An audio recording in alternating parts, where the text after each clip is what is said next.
आखिरकार देर आए दुरुस्त आए, काफी लंबे समय के बाद एक राहत जो कि शहर की मांग थी, शहर के नागरिकों की, जिस तरीके से लंबे समय से परिवहन सेवा यानी कि बस सेवा।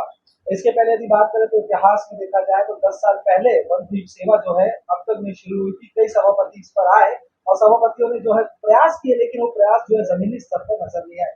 ऐसी में यदि बात करेंगे तो सुभाष जी जिस तरीके से जो कि कोशिश कर रहे थे, लगातार हमने आपको अपने चैनल के माध्यम से कई बार मुलाकात के माध्यम से बताया भी था कि किस तरीके से इनकी कोशिश की जा रही है और शहर में बहुत जल्द जो है परिवहन सेवा दौड़ेगी, जिसका जो है उदाहरण आपने कल सोशल मीडिया में कई न्यूज चैनल के माध्यम से देखा होगा कि पहली ट्रायल बस जो है उल्लासनगर शहर में शुरू की गई, जो कि इलेक्ट्रिकल बस है।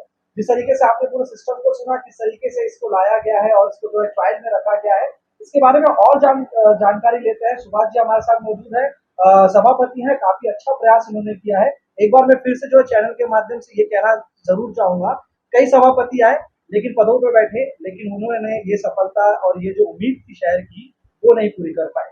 अब जिस तरीके से जो कि ये बस सेवा शुरू होने जा रही है, जिसका जो है कल मुहूर्त भी किया टेस्टिंग के लिए, अगले शहर में दौड़ेगी, तो ये जानना चाहेंगे किस तरीके से प्रक्रिया को इसको लाया गया, किस तरीके से इसको रहा और कितनी बसें जो है शहर में दौड़ेंगी।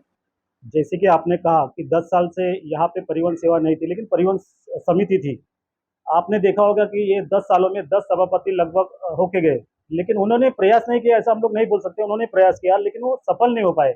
लेकिन हम लोग ने, हमारे जो टीम है परिवहन की टोटली, हमारे दिनेश पंजाबी जी है, हमारे राजू सालवी जी है, ऐसे हमारे 4-5 मेंबर थे, उनका भी हमको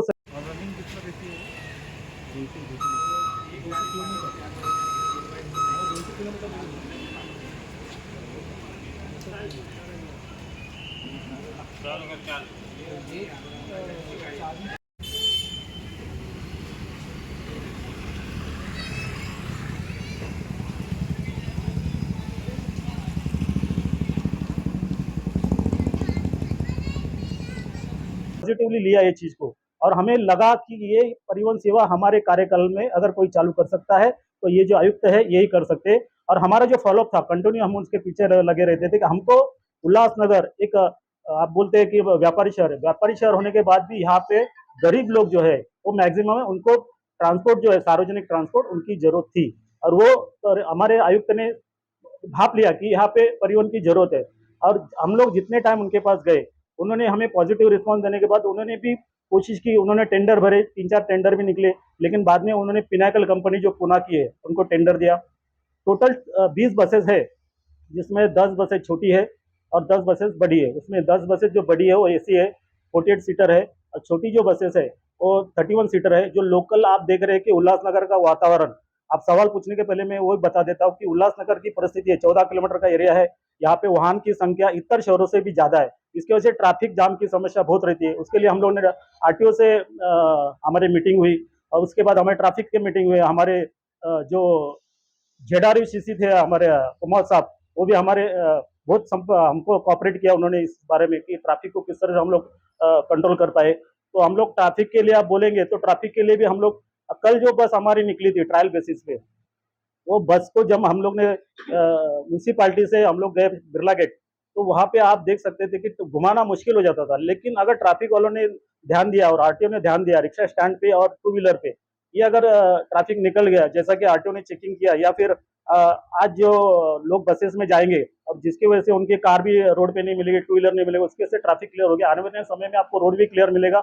और ये सुविधा हम आने वाले 1 महीने के अंदर आपको दिवाली की पहले ही उल्लासनगर शहर को हम लोग गिफ्ट देने वाली बसें चालू होने वाली। जिस तरीके से आपने सवाल पूछने से पहले ही जवाब दिया, सवाल ये नहीं था मेरा, सवाल जो है मैं आपसे करना चाहूंगा। घर खरीद लेना जो है सक्सेस नहीं होता, लेकिन जिस तरीके से उसकी ईएमआई भरनी पड़ती है, हर चीजें होती है, तब जाके मुसीबतें शुरू होती है। शहर की शराब खराब सड़कों की यदि बात करें तो उस पर इलेक्ट्रिकल बस किस तरीके से मिलेगी। आपने कहा कि 1 महीने के भीतर जो है इसे जो है दिवाली से पहले शहर को अर्पित किया जाएगा, शहर के नागरिकों को अर्पित किया जाएगा। जो चार्जिंग स्टेशन है उसकी किस तरीके से प्लानिंग की गई है, और जो डिपो रहेगा वो किस तरीके से रहेगा, इसको लगाने के लिए जिस तरीके से पहले की अगर देखिए जो बस सेवाएं चलती थी, आज वो डिपो है वहां पर जो है अब इश्तिहार छपते हैं, लेकिन वो इस तरीके से कबाड़ के स्वरूप में पड़ी हुई है। तो सबसे बड़ा चैलेंज ये रहेगा इस चांद जैसी जमीन पे, मैं कहना चाहूंगा कि चांद जैसी जमीन में, उबड़ खाबड़ सी जमीन पे इस बसों का चलना इसके मेंटेनेंस को देखना, चार्जिंग स्टेशंस को देखना, जो कि चार्जिंग स्टेशन अभी बनाया महानगर पालिका ने, वो 4 व्हीलर की कैपेसिटी का है। अगर 20 बसें अगर शहर में आती है, तो आपको जो है एक चार्जिंग स्टेशन से काम नहीं चलेगा, आपको विभिन्न चार्जिंग स्टेशन बनाने पड़ेंगे। क्या प्लान है, क्या मास्टर प्लान है, इसके ऊपर विचार किस तरीके से विचार विमर्श और प्लानिंग की गई है? ये आपने बराबर कहा कि चाँद पे हम लोग बसें चलाने वाले हैं, रोड की हालत खस्ता है एकदम।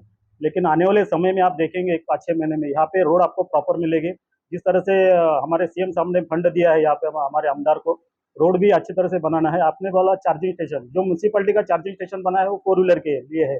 हमारा चार्जिंग स्टेशन वन कल्याण यहाँ पे हरमनोता कंपनी यहाँ पे बनने जा रहा है, लगभग बनने के कगार पे है अजमेरा में।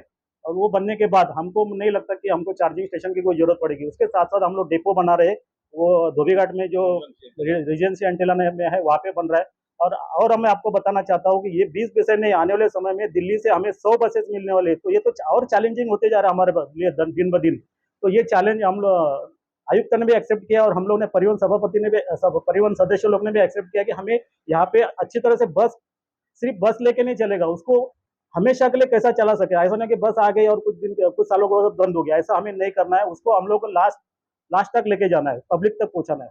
सर, जिस तरीके से आपने बताया कि एक अजमेरा जो कि शहाट की तरफ पड़ता है, फिर एंटीलिया आपने बताया जो कि बर्फ की तरफ पड़ता है, और शहर की सेवा बस सेवा और शहर के बाहर चार्जिंग स्टेशन, शहर की कैपेसिटी अगर भूगोल को देखा जाए तो 12.5-13 किलोमीटर वर्ग का शहर है। अगर कहीं पे चार्जिंग की दिक्कत होती है, जिस तरीके से पेट्रोल या डीजल खत्म हो जाता है, तो गाड़ी जो है वो खत्म हो जाएगी। शहर के बाहर आके उसको चार्ज करना, ये किस तरीके की प्लानिंग है? शहर के भीतर कोई जगह नहीं मिली, या फिर हम ये कहें कि प्रशासन के पास जगह ही नहीं बची? नहीं नहीं, आपने शायद मेरा सुना नहीं। चार्जिंग स्टेशन जो बनने जा रहा है वो शहाड़ के यहाँ पे जो आज वन कल्याण जो बिल्डिंग बन रही है वहाँ पे हमारी 40 गुंठा जमीन है। वह जमीन पे हम लोग चार्जिंग स्टेशन बना रहे हैं। चार्जिंग स्टेशन वहाँ पे होने के बाद लगभग बाजू में शाह स्टेशन है, और शाह स्टेशन से हम लोग हमारी जो सर्विसेज शुरू होगी, जो रिक्रूट बसें चलेगी वहाँ से चलेगी। लेकिन सिर्फ डेपो जो बनेगा वो उधर जा रहा है, अंटेलिया में जा रहा है। सिर्फ रात को वहाँ पे पार्किंग होगी गाड़ी, उतना ही होगा। एक एक काफी महत्वपूर्ण सवाल, एक बस को जिस तरीके से रहेगा, इलेक्ट्रिकल बस है, इस बस को चार्ज होने में कितना समय लगता है और कितनी कैपेसिटी है इसकी रनिंग करने की, ये जानना चाहेंगे। एक बस चार्जिंग होने के बाद 120 किलोमीटर चलती है। ये 5 से 6 घंटा लगता है। ये जब रात को गाड़ी बसेस खड़ी रहेगी उस टाइम वो चार्जिंग हो जाएगी। और दिन में 120 किलोमीटर मेरे हिसाब से तो काफ़ी है, क्योंकि हमारा 14 किलोमीटर का एरिया है और हमारे पास 20 बसेस है। अब जो बाहर बसेस जाएगी उसके लिए भी बीच में चार्जिंग स्टेशन हमारा जो पिनाकल है वो करने वाले हैं। सबसे महत्वपूर्ण बात, ये सबसे बड़ा जो है हिस्सा है। अब करते हैं जनता की जेब की बात। कुछ रेट फेयर्स इसके बारे में डिसाइड किए रहेंगे। महिलाओं के लिए किस तरीके से रहेगा, बुजुर्गों के लिए किस तरीके से, तो रेट इसके लिए फिक्स किया गया, प्लान किया गया? जैसे कि आपने देखा होगा, महाराष्ट्र गवर्नमेंट ने महिला और ज्येष्ठ नागरिक के लिए फ्री सुविधा देने वाले, ये यहाँ पे भी होने वाला है। और उसके जो रेट है, जो आरटीओ उसका रेट डिसाइड करता है, मुझे नहीं लगता 5 से 6 रुपए या 10 रुपए के ऊपर होगा। जो लोगों को, जो गरीब लोग है उनको परोड़ेगा, ऐसा ही रेट यहाँ पे रखा जाएगा। ये no profit no loss basis पे चलने वाली बसेस है। इसके पहले भी कई बस सेवाएं शुरू हुई, जिस तरीके से इसके पहले जो कि बस सेवा शुरू हुई थी, कल्याण से जो है उस बस सेवा को लिया गया था, लेकिन जो है मार्जिन नहीं निकाल पा रहे थे। तो जब लॉस होगा, जब इनकम ही नहीं होगी, तो फिर प्रशासन जो है इस बस सेवा को कंटिन्यू आगे कैसे करेगा? क्योंकि कहीं ना कहीं सवाल उठता है, जब आय नहीं है तो उसके ऊपर हम खर्चा कैसे कर पाएंगे? नहीं, आपका बराबर है। ये प्रॉफिट में भी नहीं चलेगी, लॉस में चलने वाले। उसकी जो सब्सिडी है वो म्यूनसिपलिटी उसमें देने वाली है, वो फंड स्टेट गवर्नमेंट से आने वाला है। अगर ये फंड ही नहीं आएगा और म्यूनसिपलिटी अगर सब्सिडी नहीं देती तो ये सुविधा उपलब्ध नहीं हो सकती। सब्सिडी देके ही कॉन्ट्रैक्टर को चलाने वाले हैं। से बातचीत करने के लिए बहुत बहुत धन्यवाद। तो ये तो सुभाष ननावरे जी, जिन्होंने बताया कि किस तरीके से रूपरेखा होगी, किस तरीके से जो प्लानिंग की गई है, मास्टर प्लान बनाया गया है, ताकि जो सेवा है वो लोगों तक पहुंच सके। देखना है कि आने वाले समय में किस तरीके से बस सेवा शुरू होती है, या फिर हम स्पष्ट तौर पर यही कहेंगे कि जिस तरीके से पहले भी आश्वासन हुए थे, आज तो ये हकीकत में दिखाई दे रही है कि टेस्टिंग के लिए शहर भर में ये बस आप देख सकते हैं, आपको नजर भी आएगी। लेकिन आने वाले समय में किस तरीके से ये स्थिर रहती है, इसको देखना काफी दिलचस्प होगा। कुमार कपूर, बोल इंडिया।